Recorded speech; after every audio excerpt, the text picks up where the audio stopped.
Broadcasting live from the Business RadioX studios in Phoenix, Arizona, it's time for Phoenix Business Radio, spotlighting the city's best businesses and the people who lead them.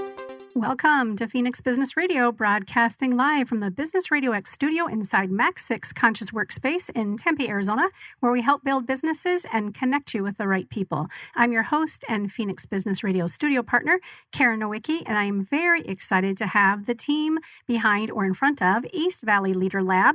Please welcome to the studio Managing Partner Timm and Senior Associate Amanda. Welcome. Thank you very much. Good to be here. I'm excited to have you both, and I don't ever not use last names, but Timm, when I got ready to say yours, I knew I was not going to do it justice because I didn't ask you ahead of time. Sure, it's SQ. SQ. We say SQ. I would not have done it correctly. And Stradling? Yes. That was easier. Yeah. But I looked at him and I went, oh, I forgot to ask. So welcome. Timm and I got acquainted through a LinkedIn connection, and we've been excited about putting this segment together. So I would love to hear from either of you before we get into the conversation about East Valley Leader Lab and how you came together to put this together on behalf of leaders. Let's hear a little bit from each of you about your professional background and kind of what brought you up to this point in your life. And either one of you can kick it off for us. Well, sure, Karen. So I'm Amanda Stradling, like I said, and I was born here in Mesa in the Valley, and I love it here. I love Arizona. And despite all of the sunshine, I was kind of sick as a kid. I was really tiny, and I had like a terrible immune system and just no strength. I was not healthy, and I couldn't keep up with my peers and friends. And so because of that, I ended up really lacking confidence. When I was about 14 in junior high, I was like, the school I was at offered Tai Chi. And so I enrolled mostly because it sounded easy. I'm like, oh, I can do that better than a typical PE class. I don't want to run laps. And so I signed up, and they had Grandmaster Peter Hill was their instructor. And he's just so brilliant and so experienced. And I immediately was drawn into his classes. And his art, really, I loved it. I fell in love right away. And amazing things started to happen. I started to get healthier and stronger, and I started to get more confident. And it just really turned everything around for me. And so after I started taking all of his classes, every elective, after school, Saturdays, and then I started training with lots of other teachers and really got into it. So that's how I started. And from there, I got certified to teach. I got my first degree black belt right after I graduated high school. I studied Kenpo, Tai Chi, lots of other martial arts. And so now I'm working on my third degree black belt in Kenpo. And I have level 5 master certification teaching in Tai Chi. So that's pretty cool. And it's helped me be able to run marathons when before I couldn't even run across the field. And now I've coached other people to help them run marathons. And I've been able to be healthy and strong enough to carry and raise 2 children, which is awesome. I wouldn't have had that health either. And so it's really just transformed my life and my confidence. And I've been able to teach in lots of different settings. I've taught in typical gyms and dance studios, taught at retirement centers. I've taught at after school programs to little kids, and pretty much everywhere you can think of, weight loss clubs. My favorite is to get kind of like small group or one-on-one private lessons. I love teaching that type of thing because you really get to connect with people, and I love to see them kind of have the same type of changes that I had in my life. So that's the kind of teaching I really love. But now I have a new venue to start teaching. When I met Timm 5 years ago, and Timm will talk more about that, but we're starting to offer some of the things that I've learned over the years in companionship with all of Timm's great knowledge and experience to people in the professional world. So yeah, it's pretty exciting. Great introduction. Thank you for kicking us off. Timm, tell us a little bit about yourself, background, and then again, how we landed here. Sure. So I showed up in the Valley to go to ASU ages ago, and we've been here ever since. I'm married. I've got a daughter who's in her 5th year of her residency. She's a psychiatrist. And so we've enjoyed our life here in Arizona.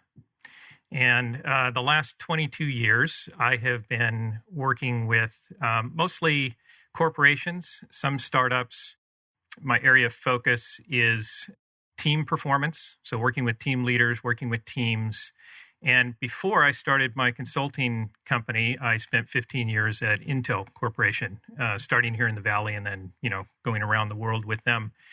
It was a fantastic time in the early 80s and early 90s.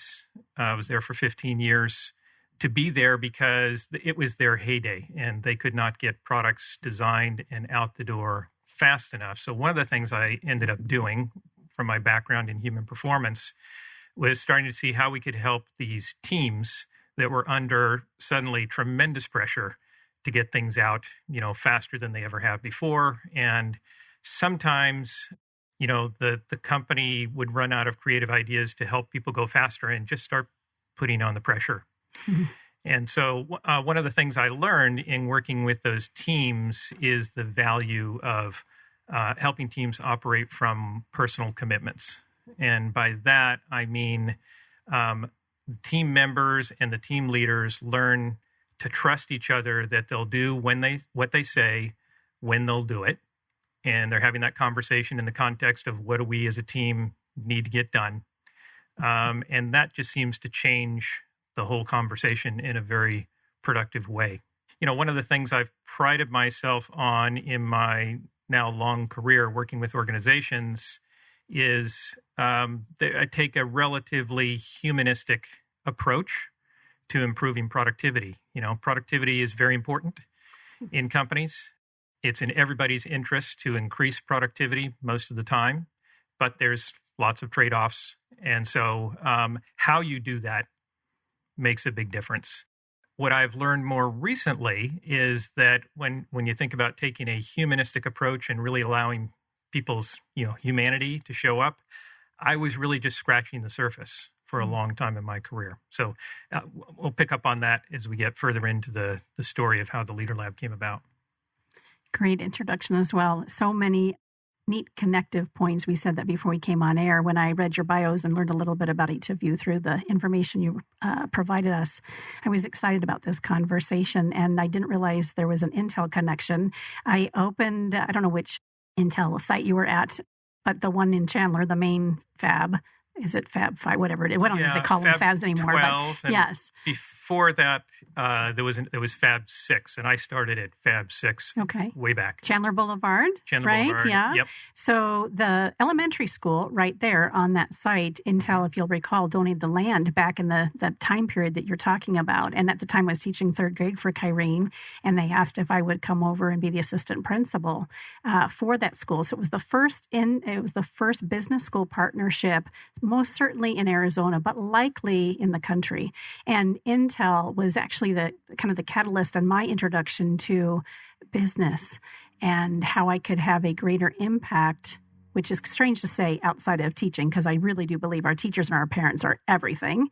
But for me, my calling career-wise was because of my Intel experience. And so I left the school district after 2 paid internships at Intel and just, kind of cut my chops through coaching and business development, that sort of thing, got my master's in organizational management.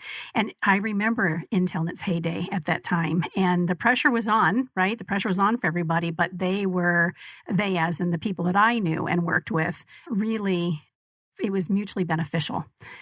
And all these years later, I still know a handful of people who work for this organization and other organizations. And the way that you've described it is so poignant, the pressure to perform at all costs. And sometimes it comes with micromanagement or disciplinary action. Just that mental intensity becomes very overwhelming for people, and they're not able to function at their highest and best. So how great that you've taken this work and have run with it so that you can help people function better? Am I hearing you say function better in the teams, be connected to not only their core values, but also their commitments? Absolutely. And shifting the language to focus on the agreements between team members versus, I'm in charge. Here's what we need to do. You're going to do this. You're going to do this. What's the benefit of doing that? Or when you explain that to new participants, how do you help them begin to see why that's beneficial, both from a leader perspective, if we're going to use that title, and, the team itself?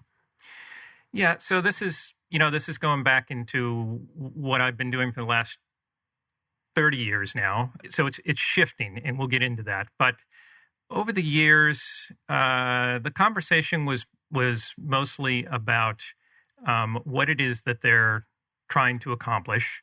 And, you can rely on a few people to go into a room and create the plan and tell everybody else what to do, or you can get everybody engaged in that conversation and talking to each other. And then we would connect it to the benefits. So over a series of projects at Intel, we were able to show that you would predictably deliver faster on the projects. What it came down to really was quality. So when people are going as fast as they can, and they're not, nobody's willing to make the tough trade-offs, everybody starts making their own personal trade-offs, right? Like, I can't do everything that they've told me I have to do this week, so I'm going to do these things, and I hope they're the right things. Those lead over time, in a highly interdependent team, to big quality issues later. And those were showing up on these projects over and over, right? So the key was not to get from point A to point B as fast as you can. The key was to get there and have it work when you get there, and then you don't have to spend the time over redoing. Mm-hmm. So that was part of the story that got leadership's attention. Yeah, that's everything. We got to have products that are quality.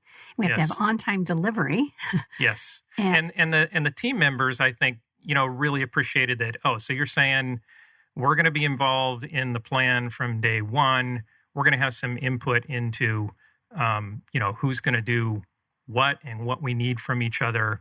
And we found ways over time to, really improve those conversations between team members. And that's what, people wanted to be part of the process of figuring it out. They didn't just want to be told what to do. Love it.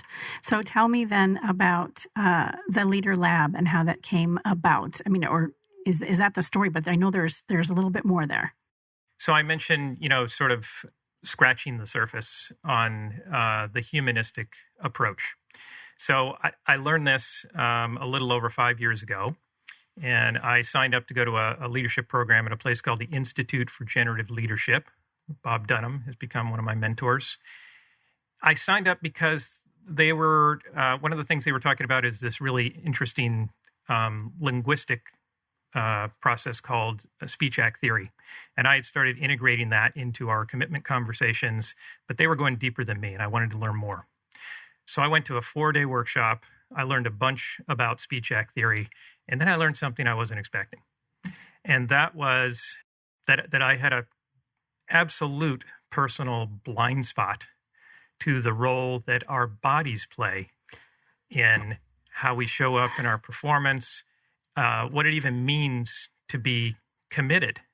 And it showed up because we would do these exercises, and we were instructed, try to notice what's going on in your body while we do this next thing. And then we would simulate some sort of a situation, kind of like you would have at work. And then we would debrief, and people would raise their hand and have these great articulate descriptions of this stuff going on in their body. And I started getting very uncomfortable, because I had nothing, right? I was not in touch with what was going on in my body. And the consolation was I was not the only one. So, at least half of the people, there were 30, 35 people there, were having the same, what are you talking about? What's going on in my body? I can explain to you what I'm thinking about, what I'm worrying about, So the Institute actually has a name for this condition. And, they explain that it's common in our culture because of what we value as a culture, right? We value knowledge and we value the concepts. And we tend to kind of not focus on what's going on below the neck as some other cultures. So they call this being a head on a stick. So that was my blind side. I was a big head on a stick. Let me go a little bit further, and it's getting back to where we come together. So just the same time that I signed up for that course, that introductory course, and I ended up doing a lot more work with them, completely coincidentally, the little private gym that I was going to started offering Tai Chi with Amanda. And I didn't know Amanda. I'd see her come in and I'd see people go in the back and they all come out looking kind of happy. And I was always curious about Tai Chi. So it takes me a while to, once I think something's interesting, to actually take action, or at least it used to. So I eventually signed up and went. And in the very first session, at the end of that session, I noticed, wow, I felt so energized and relaxed at the same time. It was really a good feeling. So I went back. The really interesting thing was over a period of months. So now I've signed up to a year long at the Institute, and we're going deeper and deeper into these embodiment concepts. I realized that it was the Tai Chi that was letting me get out of my head and get into my body. And that was one of the reasons that I felt so great after a session, right? I just let all the concerns go, because I had to worry about were my feet moving in the right direction and were my arms moving in the right direction and was I going to fall over or not? So that led to, I stayed in the Institute, I stayed in the Tai Chi sessions. Amanda started encouraging me to learn how to teach. I eventually came to her one day and said, I've been telling her some of the stuff that I was getting out of this leadership course. And I said, I think there's a real benefit to doing Tai Chi while I'm trying to learn to not be a head on a stick. And I think this would help other people. And if you're interested, I don't know exactly how we do it, but I think it'd be really interesting and fun to see if we can do that. Amanda was on board very quickly. Yeah. We designed a little half-day seminar for free. We invited people. We didn't get a big crowd, but we learned a lot, and everybody seemed to enjoy it. As part of the program that I was in, I decided to do as my project an 8-week course. So Amanda and I designed that together, and we got to pilot it last year. And by the end of that, we felt like we've learned enough that we could do this. We could structure a program. We could structure offerings to take leaders from where they are to the next level. The 8-week course was really successful. Our crowd wasn't too big, but we had enough, because in these types of embodiment practices, it's really good to partner up and pair and kind of role play different things in your body. And the way we interact energetically when we're working, the way our goals and the things we care about kind of bump up against each other sometimes, and how to work more harmoniously through those types of things. So we had a big enough group to run a lot of those scenarios. And it was a cool experience for me, because my Tai Chi classes are mostly health and fitness based, and we don't interact a lot with, we're not practicing, on each other. We're moving through the movements individually. And so it was a really cool experience. And I got really excited at that point to start offering more of these types of things, because I saw the way that Tai Chi can move from just a personal development art to something that can really help impact teams and communities. The mind, body, and I'll throw in the word spirit connection is so critical, right? You've known that for quite some time, obviously, as you've grown into yourself as a leader with Tai Chi and all the work that you do. I've known that, but I haven't always been a great practitioner for it. I've been an integrative coach. I shared that with you before we went on air. And I knew that it was helpful to help people move from their head into their hearts. And so that's the kind of coaching that I did.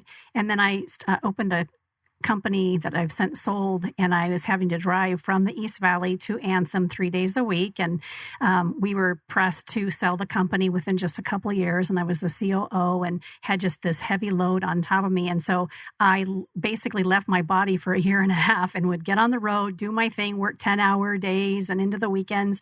And I started having this pain, unexplainable pain, and that I continued to ignore. And pretty soon it got so bad, as a mother of two at the time, right? And trying to manage my family and my relationship and work and everything and sell the business, with a great success, and taking Tylenol during the day and Vicodin at night, prescribed by my doctor, to sleep and have some rest, only to get up the next day and repeat the same pattern. And at the time I was getting tests done, and when it got bad enough, it ended up that it was endometriosis. And at the time I had my colonoscopy. I was at that ripe old age to say, hey, it's time for your first colonoscopy. And I came out of that colonoscopy before the diagnosis with endometriosis, and they had tattooed 3 inches of my colon, worried that I had an inverted polyp. And they said, we need to consider having you come in and take out those 3 inches. And at the same time, again, test, was this hormonal, and what am I eating, all that, right? And I ended up in an emergency room within just a couple of weeks of that appointment, and was there for 10 days and had a full-on hysterectomy and appendectomy. And this was my wake-up call to never leave my body again. And it's not just head, it's heart, but it's also gut, right? Yes. We have to move. And I love the way you explain that, Tim, that we live in a society that puts emphasis and value so much on thinking and our mind and those things outside of ourselves. And I, like you, I knew that, but I forgot it. I put it on the shelf. Oh yeah, well that's, I just teach that to other people. but I also didn't know that it really is all around the alignment. So I share that story because you both have used the word embodiment. I would love to hear more about that. What does embodiment mean? And then how does that show up in the work that you do? And also how and why is it so important for leadership and this commitment and this connectedness? Well, I think if you remember some of the key people in your life that have really made an impact on you, that you could describe as leaders, what is it that you remember about them? Is it like the things that they said? Is it specific classes they taught? Is it, specific meetings that they organized? Or is it the way that they carried themselves and the way that they connected with you? I was going to say it's the way they showed up. Yeah. And that happens in your body. That's a physical thing that comes from being centered, being healthy, and being aware of what's happening inside your body. And so I feel like to really connect in any aspect of our lives, but particularly business, you need to embody the best version of yourself. And you can see that if you're not connected, that you lose productivity, and you lose your communication and connection with others, because our verbal communication is just a fraction, right, of the way we're interacting. Physical, the way our bodies and energy is communicating is so important. So I think that's kind of, I don't know where I would start with embodiment, but. Anything to add to that, Tim? Sure. I'll just take it from a different perspective. So technically, we define embodiment as the patterns of perception and behavior that you can put on autopilot. Okay, so the classic example that most people can relate to is driving.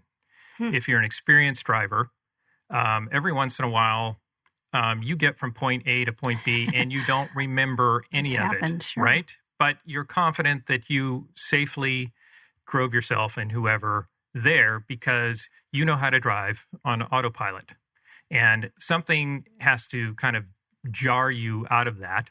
And then we have the capacity to go out of autopilot and get very focused very quickly. That's something humans are good at, but we don't have to. A lot of what we accomplish, we can do just based on these patterns. And when I say patterns of perception, I'm talking about how we see the world, which is, that's an important part of this. It's not just patterns of behavior. It's how we see and then how we respond, how the world occurs to us and how we respond to that. And there's a close relationship between the two.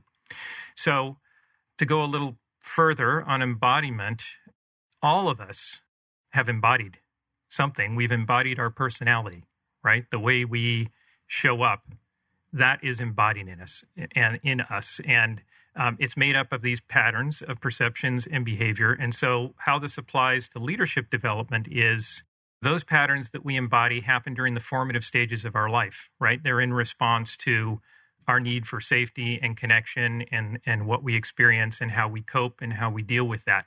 Sometimes those things that we've embodied are not what we need, to lead an organization into the next frontier, right? Or whatever our challenge is, wherever we are in our career. What we help leaders do is start to identify those existing patterns that are not serving what they really care about, what they're really trying to do in their organization, and then learn to break those patterns and replace them with ones that will help them do the things that they're really interested in doing. That's kind of the culmination. We don't start by saying, okay, today we're going to identify your patterns of behavior, right? First, we start just getting in touch with what's going on in the body. But that's what we're driving towards with embodied leadership. So what they're doing is they're understanding what they have embodied and feeling what they have embodied, and they're figuring out where that serves them and where it doesn't. And then we're giving them a way to find new actions, and then they have to put those actions into practice over time. Building new habits. Yes, building habits, but you can. I just want to. There's a distinction here between skill building. So there's the things that we can teach people how to do new things, and we have a technology of you're a teacher. We know how to do that, right? You break it down, and it takes practice. And people learn by doing. Embodiment includes that, but it's a little deeper than that, because we have to get past these ingrained patterns that we already have, right? There's a lot of new things you can learn that don't interfere with your other skill sets. These are things that are interfering. Some of these patterns are interfering with what you need to do in the future, and so we need to break those before we can move forward. A physical experience, like some of the exercises and practices we'll do, are a really good way to interrupt and kind of jar some of those neural pathways that we might have dug a little too deep that aren't helpful. When you do something physically, it can really help kind of reset that, and you can start choosing new pathways and better choices. And your body's a tool in that. And it's quicker and a little less frustrating than just trying to think new thoughts over and over and just try to retrain mentally. When you get your body on board, your whole being, who you are, starts to change. And that's what we want for people. One of my deep patterns before I entered into this area of study was, if I got interested in something, I was going to read everything that I could find. I was going to become an expert on it, and then I could, incorporate it into what I was teaching other people. And what I've learned is that you don't embody new stuff by reading a book. You can't get from here to there. So probably 15 years ago, I picked up a book. I think it's Eckhart Tolle is the author, about being present, right? Fascinating stuff. And it starts the book, and he's sitting on a bench, and he's just being with the world. And that's what I was going to do. And I decided to do it on our vacation to Hawaii. And so I get to Hawaii, and every moment I can steal away from my wife and my daughter on our vacation. Did I say that? We were on vacation. Yes. I'm out trying to be with the lava, and I read that book probably 5 times before I learned about embodiment. And it didn't change anything, right? I had these facts that I didn't know before, and it didn't change who I am or how I show up. What I now know is if I want to be present, I need to first get in touch with what's going on inside me, and then I need to connect to somebody else. That's how you get present.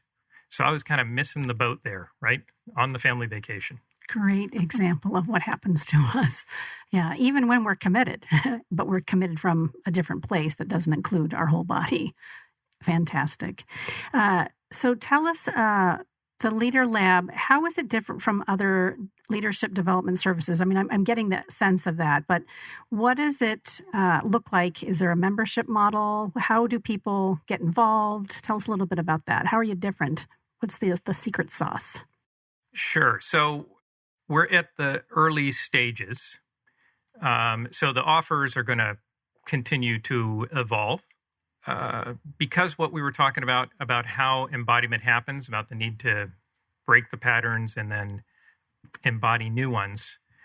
One of the things we're doing is we're doing some more research into what is the physiology behind this. So what are the conditions that we have to create physiologically to help break those patterns? So there's a really good book called Your Body is Your Brain by Amanda Blake. And I'm actually in a 6-month course that she's teaching right now, toward the end of it. In the book, I lost my train of thought there a little bit. So one of the things that I've learned in her class is that when we embody our personality, when we're growing up, what's going on in our nervous system is a whole bunch of different dimensions are being activated at the same time, right? So the fact that we are moving beings, we are almost always moving, is incorporated into embodied learning. The fact that we're usually in relationship with other people in one way or another is going on, and that part of the brain is being activated as we're embodying our personality. Our emotions, of course, are active when this is going on, right? Things become important later in life because of the emotional connection we had to something in the past. And language is another element. So the bottom line is you have to find a way to help people co-activate all these different dimensions of the nervous system. And so we think probably the best way to do that is a membership model, right? People need to spend some time doing this. So we've come up with a concept we call the Club for Embodied Leaders. And the idea would be for a cohort of maybe 15 leaders will meet together for a year. Twice a month is what we're thinking would be about reasonable. And that way, we can give people an introduction of the different elements of this and samples of it so they can decide if they want to pursue this further in probably 5 or 6 sessions. But if they want to break some patterns and embody some new ones, it's going to take a bigger commitment. So I don't know if we'll, get started with that as Love the sound of it, though. First offer. Yeah. Anything you want to add to that, Amanda? Not really. I think that a year is a good commitment. It shows that they want to make a change, right?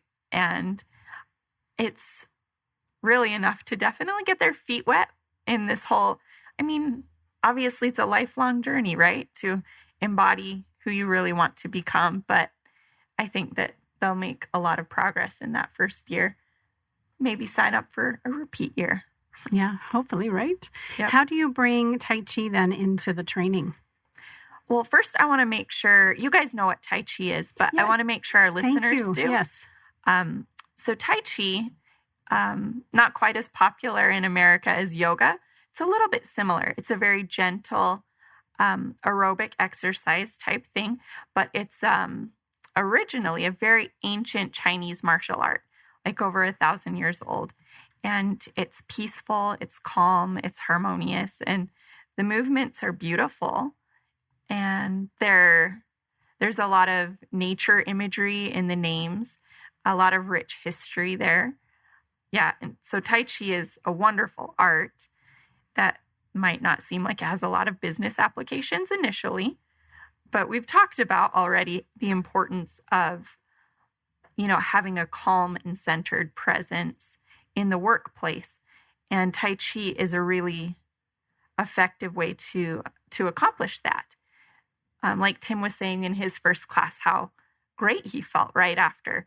If you can go to work feeling that way, right? Calm, centered, your conflicts are going to resolve so much more easily. You're going to be more focused.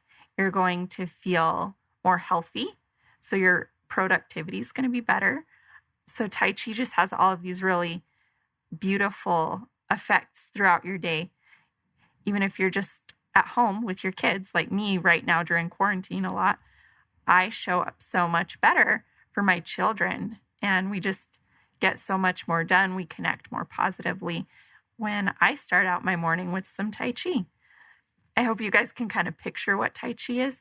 Maybe you've seen some YouTube videos or something. YouTube videos, and also at Desert Breeze and Kiwanis Park, both. When I go early morning walks or I will go for a run, I am always thrilled when I see somebody in the park practicing Tai Chi. Oh, I love that. Yeah. I'm so glad. And I'm always so envious that they just are able to just be out there and, eliminate who's paying attention, what does it matter? And 1 to 2 to sometimes as many as 5 people doing Tai Chi. Great way to start your day. Yeah. Absolutely. So, and that's how we'll start our sessions.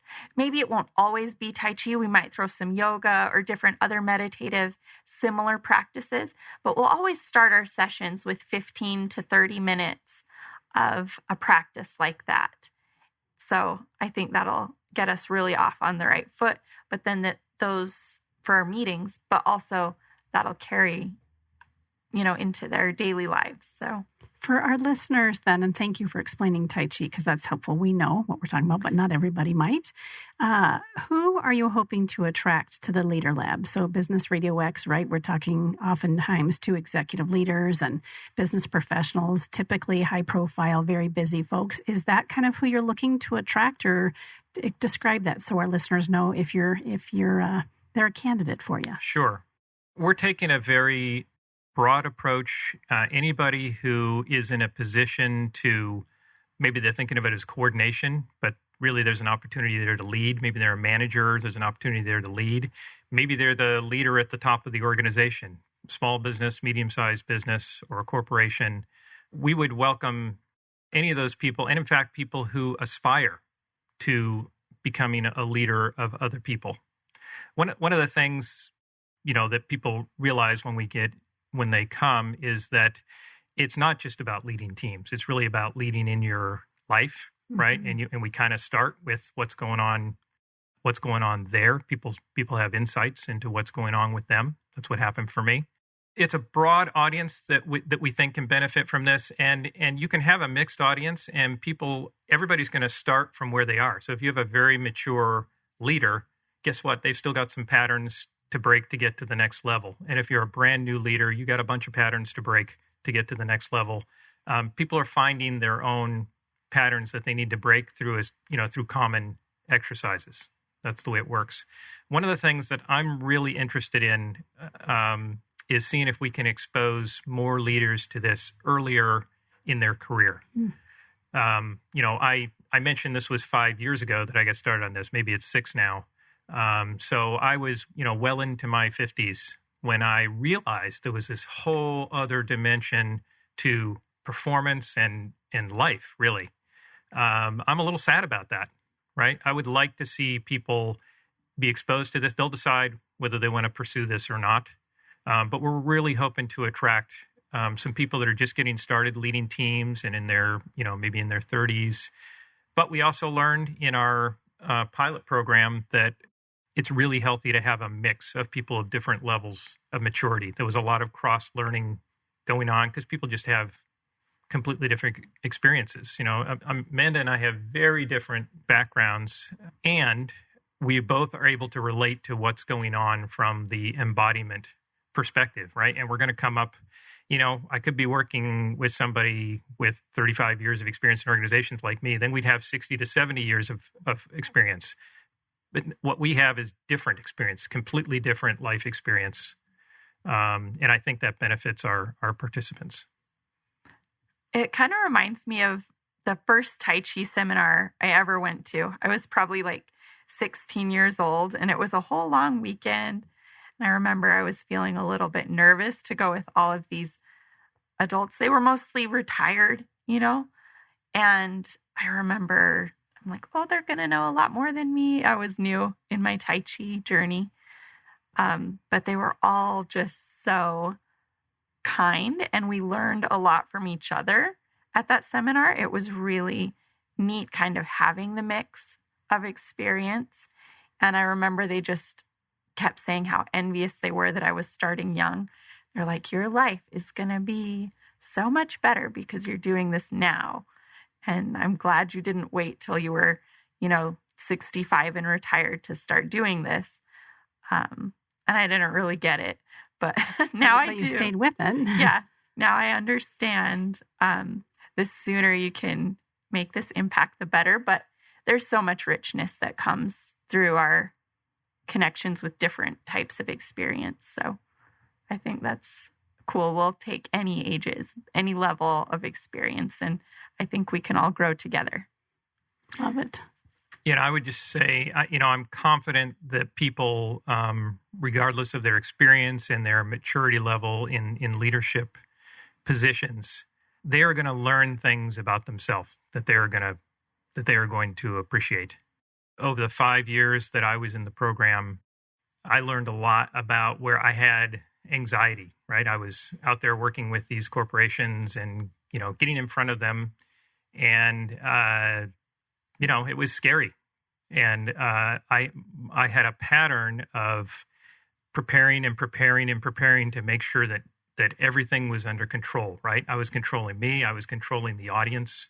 That was limiting the work that I could do around commitment, right? Because I wasn't completely open to everything that was going on for them.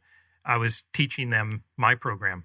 And what happened over the course of my years of training in this was eventually the anxiety completely went away.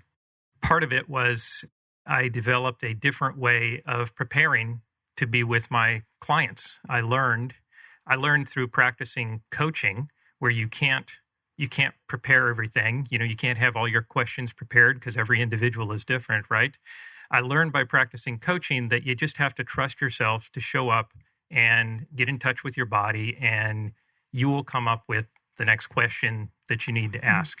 And now I take that approach, when I'm in front of a group.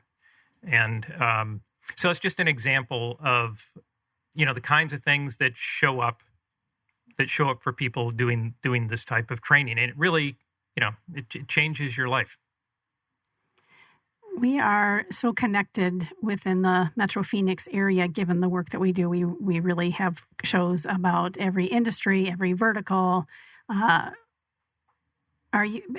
with quarantine at this particular moment in time, it limits where we're able to go out and speak and that sort of thing. What kind of introductions can we help you with as you introduce the Leader Lab to people? What do you look?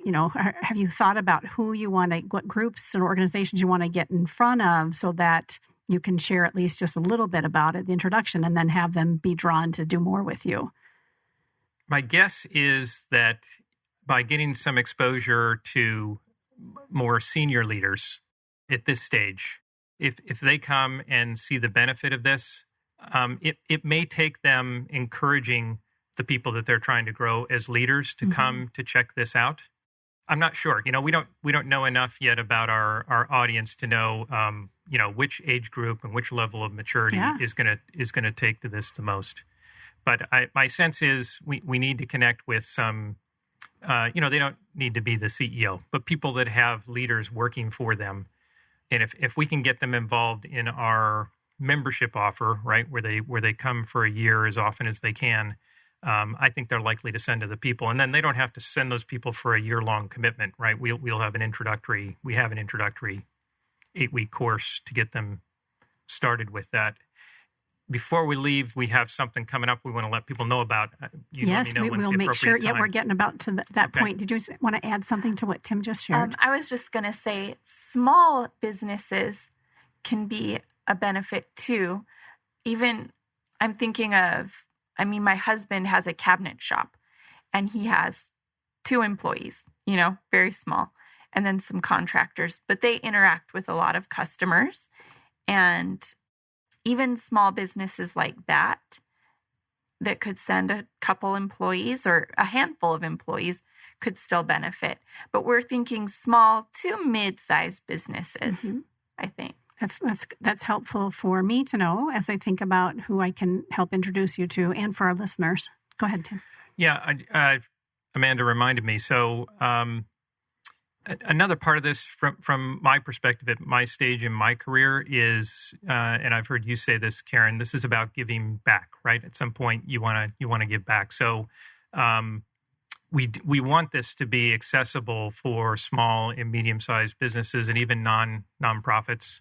And as we put prices on things, I mean, there needs to be some commitment because there's value here.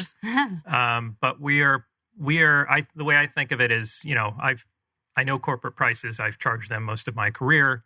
We're charging more like martial arts, like yoga or Tai Chi lesson prices. That's wise. Just because I think, this is worth getting out there. Yeah, for sure. And thank you for doing that, right? I mean, you have to, when you have a business, obviously there has to be an income so that it sustains and thrives. And at the same time, we've seen so many organizations and our businesses in a variety of different industries keep raising that price point to where only the elite can participate, right? And what I hear you saying is, sure, we'd love the elite to be with us, but we want to be there for everybody. And I think it sounds like it's around the willingness to learn. I shared my example about, letting myself step away from embodiment and end up having a massive surgery as a result.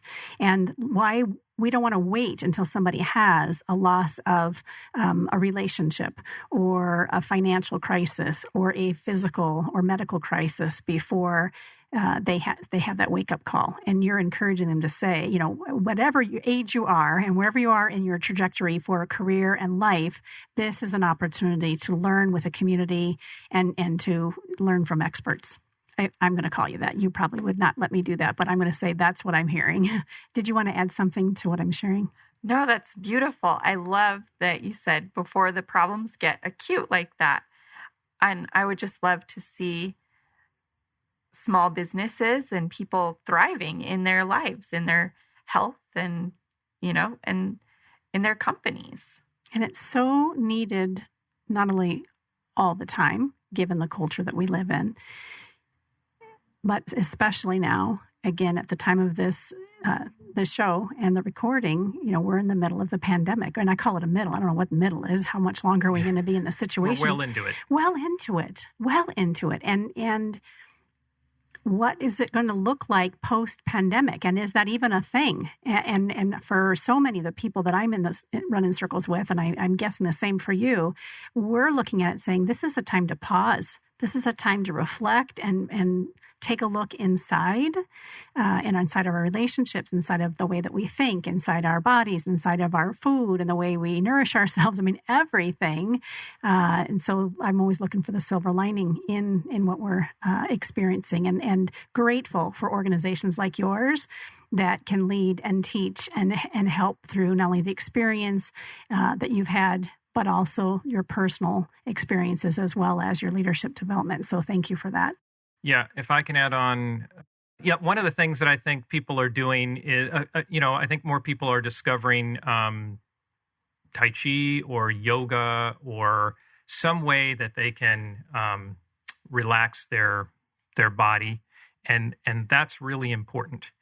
The connection to leadership here, so they will definitely get that out of our sessions, but the connection to leadership here is to be able to relax under pressure and in action, right? Mm-hmm. So it's one thing to kind of get away from it and let everything go.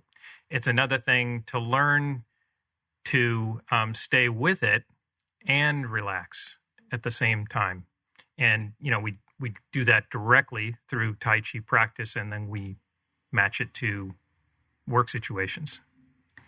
Chen Manqing, who is like a main Tai Chi creator, instructor, one of the main families of Tai Chi. He used to talk about that a lot, the difference between a simple meditative, mindful practice and then Tai Chi. And he said, the difference between seated meditation and Tai Chi is that even if you get it, for example, like relaxation or awareness, by studying meditation, there's nothing you can do if someone tries to knock you off your cushion. So when we go to work, or let's say when a pandemic happens in our life, we get knocked off our cushion. And we want to give people the skills to maintain that centered feeling no matter what. When you move off of your cushion, carry that throughout your life. It's a great way to explain it and to look at it. A lot of experiences in my life are showing up where I'm grateful for the experiences I've had and how much more I still have yet to learn about myself and staying present. For some of our listeners who may have spent a lot more time in their life, more pragmatic and analytical, this might sound a little out there for them. Is there any evidence that might help them settle into the idea and consideration a little bit more? Yeah, so there's multiple ways to think about that. I think I like to pull back to there's a fundamental question that some people have, which is this real, right? I mean, is there something real going on here? Because sometimes stuff gets mixed into this, like, everything happens for a reason, and just have a positive attitude. And I'm not sure we can connect that to the basic physiology of how our bodies work. But there is a tremendous amount of research that has been done, mostly in the last 10 or 15 years, because we now have the technology to know what's going on in the body at a micro level, when people are in different experiences. So for those people who are wondering, is this real, or is this just kind of positive thinking? I'll mention Amanda Blake again and her book and her course. And so just to give a sample, what mainstream science is very clear about is we know why we have a nervous system. We have a nervous system to help us. All organisms that have nervous systems have them to make sense of their world. Mm-hmm. The nervous system prioritizes, so it's interfacing with the world and exchanging information, and the nervous system prioritizes that information first around safety, second around connection, and in the case of humans, around social dignity, like where am I in the pecking order, and how does this feel? So we know that the nervous system is designed to watch out for those things. We know that the nervous system is constantly sensing what's going on in the environment. And we also know that most people, when you ask them about sensing, they say, well, we've got 5 senses, right? I can see, I can smell. Well, no, science says there's 13 senses. So there's the 5 that are classed as exteroception. We learned about in elementary school. Yes. Mm-hmm. And then there's a whole nother class called interoception, which is about, those clusters of nerve cells, as you were talking about, in the heart area and in the gut area. There's huge clusters of nerve cells there, mm-hmm. constantly sensing information. And then there's a whole nother class called proprioception, which is our relationship to our movement relationship with the world. Those things are not there by accident, right? They're collecting information to help us make sense of the world. If you don't have access to them, you're missing out on ways that you can, use your body, use your whole self in the situations that and the goals that you have and the vision that you have for your organization. Hmm. So I just wanted to give a couple of examples that the science is moving rapidly, and it's getting very specific. The whole fight-flight thing, they now understand that in great detail. It has to do with the vagus nerve, and there was 3 stages of the evolution of the vagus nerve, and those relate to different ways of the very sort of lizard response, right, and the mammalian response and the human response. So they're really, I'm not an expert in it yet, but they're pinpointing these things And they're making it very clear what's going on when different situations show up. And if we need to relax under tension, what are the things you need to activate in your brain? What are the things you need to activate in your body? And what do you need to be in touch with? Anything do you want to add? Business leaders might be wondering, does this improve my bottom line? Will this make me money, right? Amanda Blake, in the book, Your Body is Your Brain, she talks about a lot of companies that did embodiment training. So we're not the first ones to offer something like this. I think we bring a particularly unique skill set, but we're not the first ones. There was a company called Human Code that did embodiment training. First, the leader, the CEO, and he took the company from, close to bankruptcy to almost 80 million in revenue. So through his embodiment training. And then he's like, I got to get everybody in on this. And so he had his teams all train with embodiment training. And I think the book said in about 6 months, they brought the company from then the 80 million that it was at to, they sold it for 135 million. Wow. And when they asked why the company sold for such a premium, it's like because of the quality integration of these employees and the way that they work so well together. And they said, we believe that the embodiment leadership training had a significant impact on the valuation of Human Code. And so in a short amount of time, this company was able to really turn a huge profit. And it starts with the individuals and how they're showing up. And that interaction, that communication.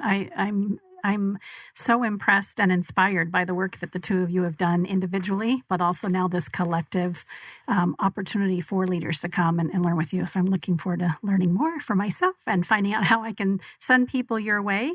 On that note, we're going to wrap up the segment, but I would love for you to share how folks can get in touch with you. Where do they find you on the web? And what is that first opportunity to say, hey, I kind of want to know more, or I'm all in? Yeah, great. Appreciate that. We've chosen not to create a website. I've had a lot of websites in the past, haven't found them to be the best investment of my time. We're using LinkedIn. So anybody can search LinkedIn for East Valley Leader Lab and find our business page. We're posting our events there. And then if you want to take one step further, we've created a LinkedIn group, also called East Valley Leader Lab.